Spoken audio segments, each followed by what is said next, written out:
Gloire au Seigneur. Je vais vous inviter à prendre place. Et nous pourrions ouvrir tous ensemble la Bible, à nouveau dans le livre des psaumes. Livre des psaumes, le psaume numéro donc 35. Et nous lirons les versets 1 à 10. J'en profite pour saluer toutes les personnes qui nous visitent aujourd'hui, qui nous rejoignent pour ce culte. Soyez donc toutes et tous les bienvenus. Psaume 35, versets 1 à 10. Il est écrit ceci. « Éternel » donc psaume de David, « Éternel, défends-moi contre mes adversaires. » Cela insistait tout à l'heure sur le mot « protection ». « Combat ceux qui me combattent, saisis le petit bouclier et le grand bouclier, et lève-toi pour me secourir. Brandis ta lance et le javelot contre mes persécuteurs. Dis à mon âme, je suis ton salut. » Verset 4. « Qu'ils soient honteux et confus ceux qui en veulent à ma vie. Qu'ils reculent et rougissent ceux qui méditent ma perte. Qu'ils soient comme la balle emportée par le vent. Et que l'ange de l'Éternel les chasse. » Donc la balle, c'est de la paille. Que leur route soit ténébreuse et glissante, et que l'ange de l'Éternel les poursuive. Car sans cause, ils m'ont tendu leur filet sur une fosse. Sans cause, ils l'ont creusé pour m'ôter la vie, que la ruine les atteigne à l'improviste, et qu'ils soient pris dans le filet qu'ils ont tendu, et qu'ils y tombent et périssent. Et mon âme aura de la joie en l'Éternel, de l'allégresse en son salut. Tous mes os diront, « Éternel, qui peut, comme toi, délivrer le malheureux d'un plus fort que lui, le malheureux et le pauvre, de celui qui les dépouille ?» Amen. Vous croyez que notre Dieu est Yahvé Jiré, l'Éternel qui pourvoit? En tout temps, sa main bienfaitrice est posée au-dessus de nos vies. Même il y a un texte dans l'Écriture qui dit qu'en réalité, on cherche Dieu, mais si on l'écoutait un petit peu plus, on se rendrait compte qu'il est juste à côté de nous et qu'il parle. Il est tout à côté de nous, mais son désir est qu'on le cherche. Ce n'est pas un bon génie pour qu'on frotte une lampe et puis qu'il nous exauce des vœux. Dieu est un Dieu saint, Dieu est un Dieu que l'on craint, Dieu est un Dieu que l'on respecte, Dieu est vivant et il est souverain. Mais malgré tout, malgré une telle perfection, il est à notre portée. Et il y a un élément particulier que nous pouvons, chacun d'entre nous, mettre en action ce matin pour trouver l'Éternel, c'est la foi. C'est quelque chose qui ne s'achète pas, et pour la bonne et simple raison, c'est qu'on est né avec. Il y a une étincelle de foi à l'intérieur de nous. Un être humain bien constitué possède en lui cette étincelle. Et ce matin, libre à nous de l'aviver, de la raviver, cette foi, et de nous tourner vers l'Éternel pour qu'il nous parle, nous enseigne, défende notre cause, et plus que tout, pour que nous embrassions sa cause à lui, parce qu'elle est plus grande que la nôtre. Nous avons une perspective terrestre, la sienne est céleste, et c'est dans le ciel, mes amis, que la suite va se passer. Alors, peuple de Dieu, prépare-toi à la rencontre de ton Dieu. Amen ? Amen.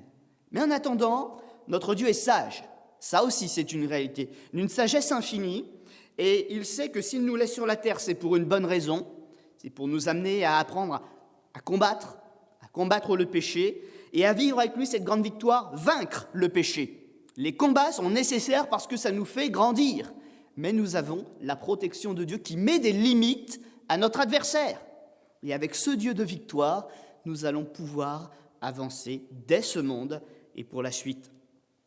Il y a dans ce texte, un texte écrit par David qui est un roi, on sait qu'il est roi prophète, il est connecté à Dieu comme on pourrait dire aujourd'hui. Ça ne l'empêche pas de faire des bêtises, mais il est animé d'un esprit différent des autres hommes, un esprit de repentance. Ça, c'est un fait. Et c'est cet homme inspiré, cet homme qui a su aussi demander pardon quand des fois il allait un peu trop loin, qui a une autre caractéristique, c'est que Dieu l'a choisi pour bien établir les limites du royaume, en tout cas pour essayer de vraiment les étendre au maximum et surtout instaurer la foi. C'est un homme selon le cœur de Dieu. Et cet homme est aussi un combattant, un roi guerrier.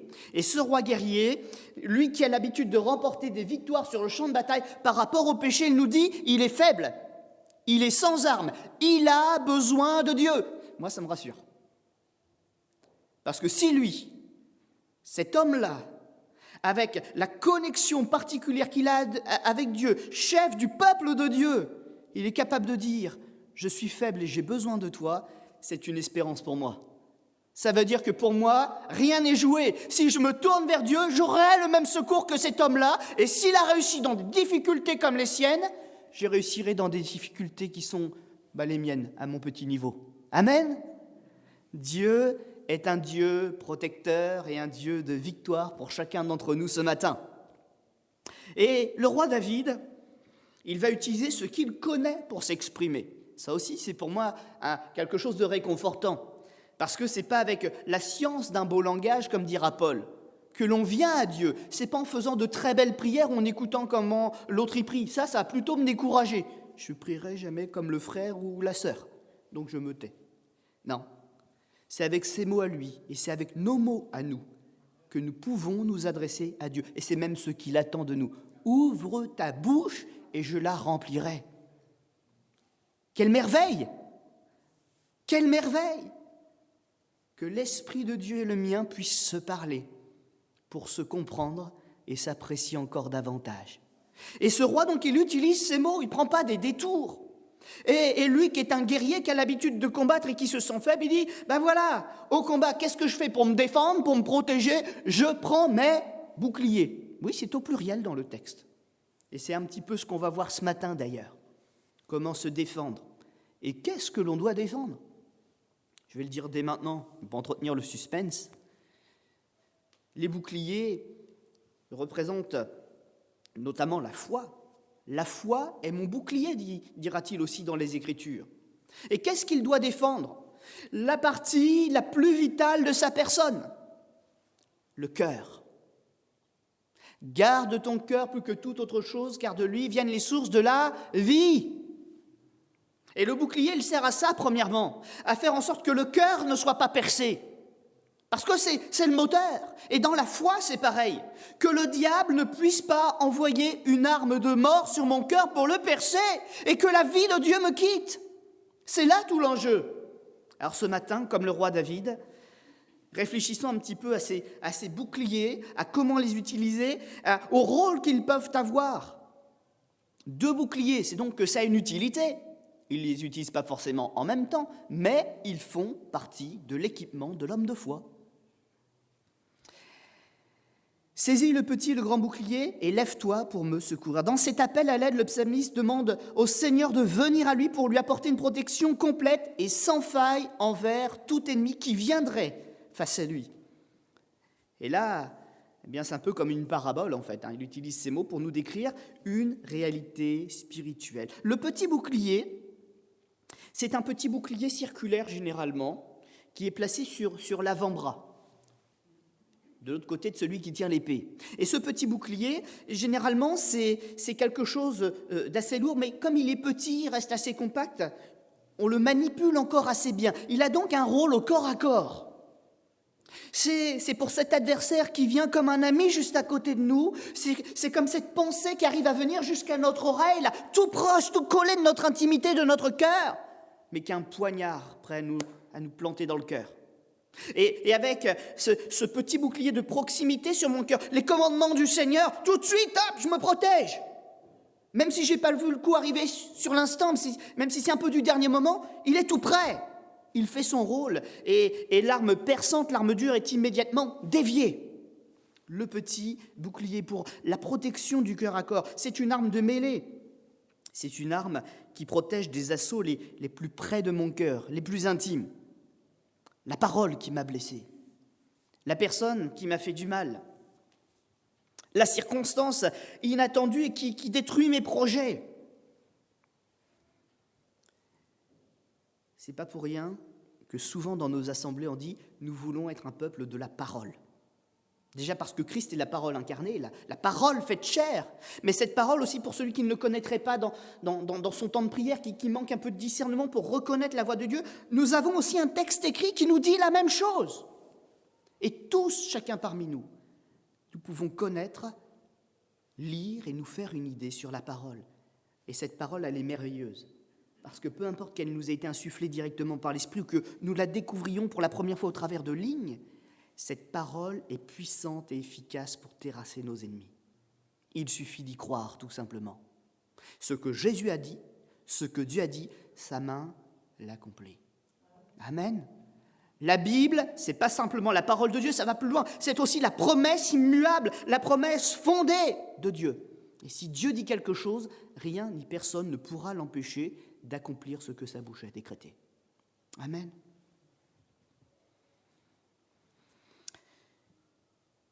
Le petit bouclier, donc, son rôle premier est de stopper les coups avec précision, notamment ceux de l'épée et ceux de la lance. Sa seconde fonction, ce n'est pas juste de protéger, c'est aussi de pouvoir assommer l'adversaire avec un coup.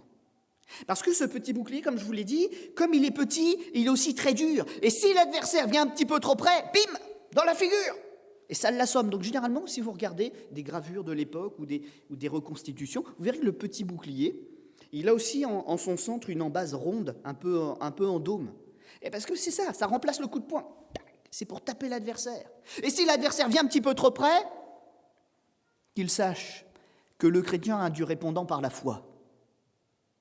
Que son arme, celle qu'il a préparée, aiguisée contre nous, se retournera contre lui. Parce que le diable est un adversaire vaincu. C'est un décret de Dieu. Résiste-lui avec une foi ferme, il fuira loin de toi, dit l'Écriture. Qu'il le sache, l'adversaire, et il le sait, qu'un vrai chrétien est un chrétien armé. C'est vrai que parfois il y a des faiblesses, on met un genou à terre, mais le bouclier, il est là parce qu'il est monté comme il faut sur notre armure. Et c'est en cela que le chrétien est prêt. Il peut avoir des faiblesses, mais en tout temps, il revêt son armure parce qu'il sait qu'il est dans un combat spirituel. Il est prêt. Dans Éphésiens notamment, il est question du bouclier. Il fait mention de l'armure invincible dont Dieu nous revêt. Parce que parfois, quand je prêche aussi, non pas sur les boucliers, mais sur la cuirasse, ça m'est arrivé, je disais, la cuirasse, elle est très utile, c'est celle qui va protéger une bonne partie de notre corps, mais elle n'est utile qu'à une seule condition, c'est que les sangles soient bien serrées et que les endroits qui doivent être protégés soient bien ajustés. Sinon, la cuirasse, on peut l'avoir, mais elle ne sert à rien du tout, parce que le glaive peut passer à la jointure, à l'endroit où il y a le jour, pour pouvoir avoir, nous, une articulation pour bouger. Et le bouclier, c'est pareil. Il faut entretenir, mon frère, ma sœur, ton bouclier. Il faut entretenir ta foi. Et ça ne se fait pas le dimanche matin. Les anciens disaient, il y a des chrétiens du dimanche matin. Mais ce n'est pas seulement ça, la foi. La foi, c'est quelque chose que je vis au quotidien, parce que mon Dieu est un Dieu éternel qui vit même avec moi dans mon quotidien. Ma grand-mère, elle avait un petit panneau qui disait « Souviens-toi de ton Dieu ». Et un de nos amis avait un petit panneau qui disait « Souviens-toi que Dieu est l'auditeur silencieux de tous les moments passés dans ta maison ». Dieu nous voit, pas seulement le dimanche matin parce qu'on est dans une église. Dieu est omniscient, il connaît chacun d'entre nous, il sait ce que nous vivons à chaque instant. Et à chaque instant, nous avons un privilège, c'est de pouvoir lui communiquer notre faiblesse, nos attentes, nos larmes, ou tout simplement notre joie. Pourquoi ne partager que notre tristesse avec Dieu ou des demandes, quand tout ce qui fait notre vie peut être partagé avec lui, rehausser encore notre joie ensemble. Dieu est mon meilleur ami, mon plus fidèle compagnon dans les combats. Il est celui qui m'aime plus que n'importe qui. Il est celui qui m'a trouvé dans ma misère et celui qui me relèvera encore parce qu'il m'aime. Alléluia. Dieu nous aime. Il n'aime pas notre péché, il le combat. Mais au travers de Jésus, il est prêt à nous pardonner. Il me relèvera encore. Dans Éphésiens, donc, une particularité, le bouclier qui est là, va avec la description, je disais, David parlait avec ses mots, sa façon de concevoir le combat avec ce qu'il avait. Et dans Éphésiens, ceux qui parlaient, qui décrivaient cette armure, ce n'était pas exactement la même. Là, c'était plutôt les armures qu'ils avaient l'habitude de voir dans les rues, celles des Romains. Donc le bouclier dont il est question, c'est plus le petit bouclier, là c'est le grand bouclier, plutôt rectangulaire, assez impressionnant, parce que quand on le brandit, déjà on a l'impression qu'il n'y a plus qu'un bouclier en face de nous, on ne voit plus tellement la personne derrière, donc déjà on ne sait pas trop ce qui se passe et ce qui va nous arriver. Mais en plus, on ne sait pas derrière ce bouclier quelle stratégie non plus. est en train de se préparer. Donc il a quelque chose d'impressionnant pour l'ennemi. Et le bouclier de la foi, ce n'est pas juste un bouclier de la foi, c'est quelque chose qui fait trembler notre adversaire. Parce que nous, par la foi qui nous a été proposée, nous pouvons la saisir, nous défendre, et Dieu vient de notre côté. Mais l'adversaire, est-ce qu'il connaît quelqu'un de plus grand que Dieu pour lui faire appel et le défendre? Eh non. Personne n'est plus grand que notre Dieu. Nous avons lu une expression tout à l'heure dans notre lecture. Il fera des ennemis du roi David son marchepied. C'est-à-dire que l'ennemi, lui, servira simplement de marche pour élever l'homme de foi qui a eu confiance en Dieu. L'homme de foi sera élevé et l'ennemi de Dieu sera abaissé. Dans l'Écriture, donc, le bouclier est appelé symboliquement bouclier de la foi. La foi, ça se dit pistis en grec. Je ne vais pas aller sur le grec. Mais en fait, dans la racine, c'est synonyme. Alors, c'est parfaitement synonyme foi de confiance. Si quelqu'un a un petit peu du mal avec le mot foi, confiance. Aie foi en Dieu, aie confiance en Dieu, mais pas de la confiance qui dit, bon, je reprendrai si ça ne marche pas bien. Non, vraiment, abandonne-toi. La vraie foi, la vraie confiance, c'est Dieu auquel tu t'adresses. Crois en ce qu'il te dit, fais-lui vraiment confiance. Il n'est pas un homme pour mentir. Mais il y a aussi dans cette même racine un dérivé qui est le mot fidélité. La confiance, ça se gagne, ça se travaille. La fidélité, c'est un élément pour nous aider à avoir une foi en bonne santé. Vous savez que la foi peut être malade parfois. La fidélité. Le roi David, le psalmiste, donc, comme il est appelé parfois aussi, entendra que sa fidélité est un bouclier et une cuirasse. Cette pensée est donc la même en hébreu.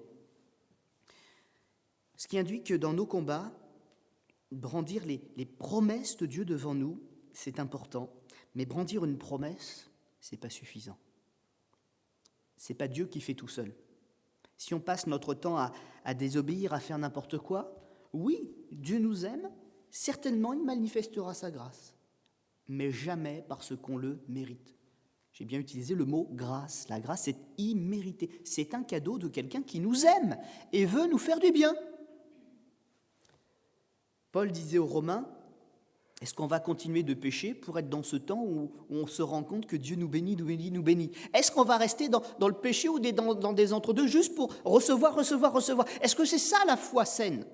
C'est peut-être un point de départ où on découvre les choses, mais dans cet état de découverte, nous ne pouvons pas y rester. Nous devons avancer bien plus loin que cela. La foi, c'est de mettre notre vie en règle vis-à-vis de Dieu. Nous ne venons pas à Dieu pour ce qu'il donne, nous venons à Dieu pour qui il est. Et s'il nous bénit, gloire à Dieu.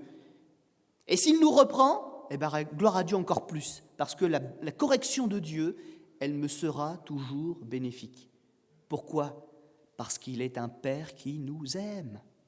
Encore cet amour qui revient, car Dieu a tant aimé le monde qu'il a donné son Fils unique.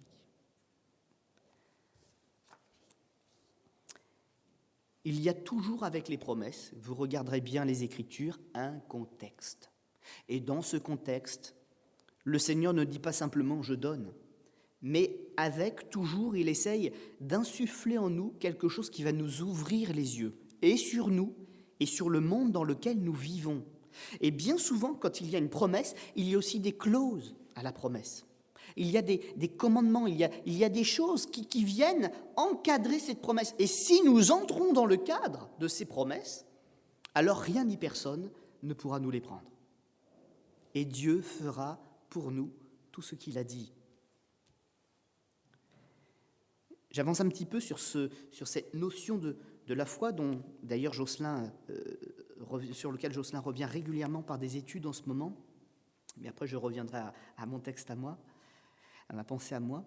Cette foi, elle est mentionnée, elle se développe en nous par le Saint-Esprit. Elle fait partie de la liste que vous trouverez dans Galates chapitre 5, verset 22, des fruits de l'Esprit.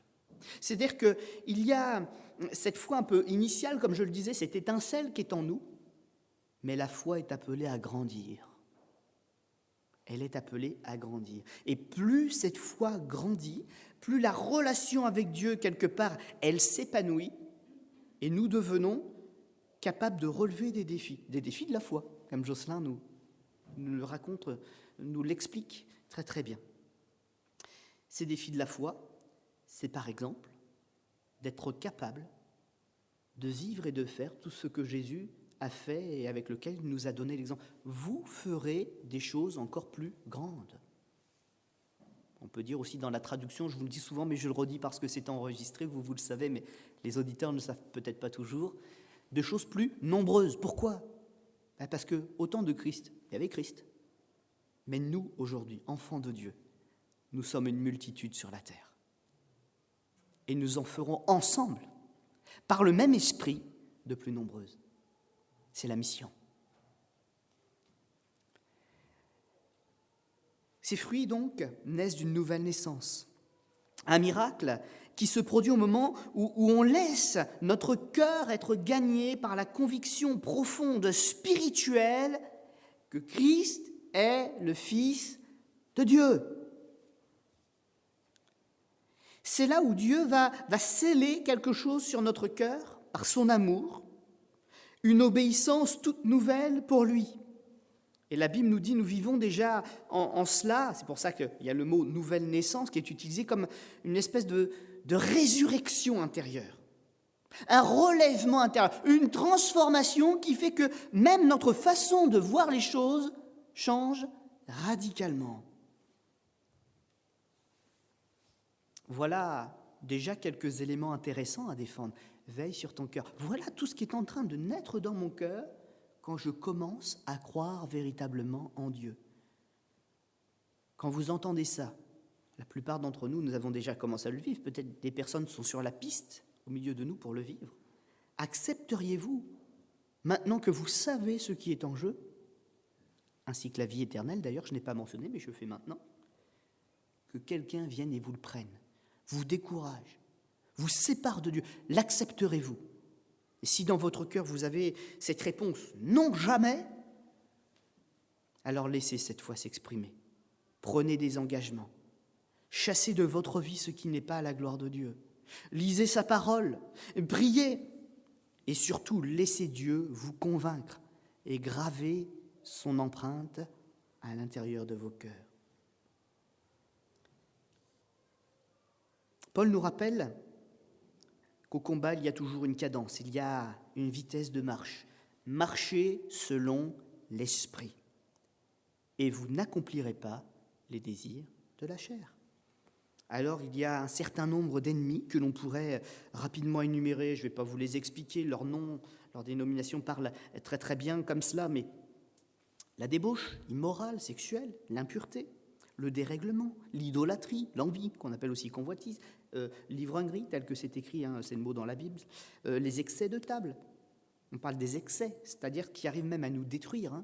Ce n'est pas le fait de manger bien, c'est l'excès qui nous rend malades, l'excès qui change notre caractère.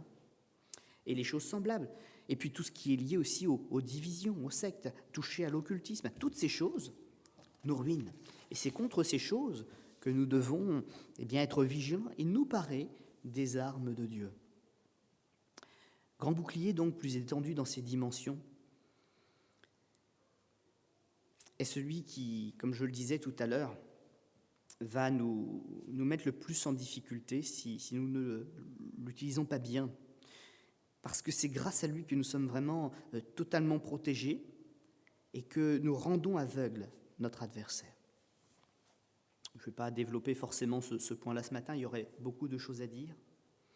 Mais derrière le bouclier, il y a des armes que l'adversaire peut utiliser, qui sont plus meurtrières que d'autres. La Bible nous dit de nous préserver de l'épée, de faire attention, que l'adversaire peut avoir aussi un javelot, une lance, mais le pire, ce sont les traits enflammés, les flèches, les traits enflammés du malin. Parce que souvent, on les néglige, on se dit, bon, ça va être sous contrôle. Les traits, c'est quoi ? Ce sont les paroles. Les paroles pleines de venin de l'adversaire. On se dit, wow, c'est que des paroles. Sauf que dites une parole mauvaise à un enfant, 40 ans plus tard, il est toujours traumatisé, il est toujours habité par cette parole qui s'est gravée en lui comme une malédiction. t'es un minable, t'es un bon à rien, tu ne feras jamais rien de ta vie, t'es un handicapé. Combien d'entre nous on a vécu avec ces flèches qui sont même restées en grandissant dans notre cœur? Les paroles ont le pouvoir de la vie et de la mort. C'est une arme terrifiante. Mais notre Dieu, dans sa bouche, il a le pouvoir de la vie et la guérison. Et ce matin, il y a une dernière chose que j'aimerais mettre en avant par rapport à cette notion de protection et des boucliers. C'est que le bouclier, comme je le disais au tout début, il doit être entretenu. Et le bouclier, le grand bouclier dont nous parle le roi David, le bouclier hébreu, c'est souvent de la peau qui est tendue. Et cette peau qui est tendue, vous pourrez me dire, bah oui, mais c'est de la peau, je veux dire, ça se transperce facilement, même avec des flèches. Eh bien non. Parce que comme dans toute chose, il y a une façon de procéder, et le bouclier, très régulièrement, on mettait de l'huile dessus. Et quand la flèche venait frapper le bouclier, elle ne le traversait pas. Pourquoi ? Parce qu'à cause de l'huile, elle ripait dessus et était déviée vers le haut ou vers le bas. Mais elle était stoppée dans sa force. Le mot juste, c'est célérité. Je ne vais pas vous embêter avec de la physique. Mais la flèche arrivait avec toute sa force, elle ripait et elle tombait comme un fétu de paille. Avoir le bouclier, avoir la foi, c'est une chose, mais mes amis, nous devons aspirer à avoir une vie sous l'onction de l'Esprit. L'onction de l'Esprit. Une approbation de Dieu, une puissance de Dieu pour nous amener à vraiment stopper tous les traits, toutes les paroles de notre adversaire.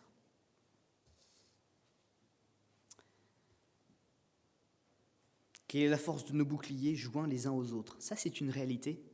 Tu as ton bouclier, mon frère, ma sœur. Et peut-être que tu t'en sers bien, mais des fois, il y a des épreuves qui sont très grandes.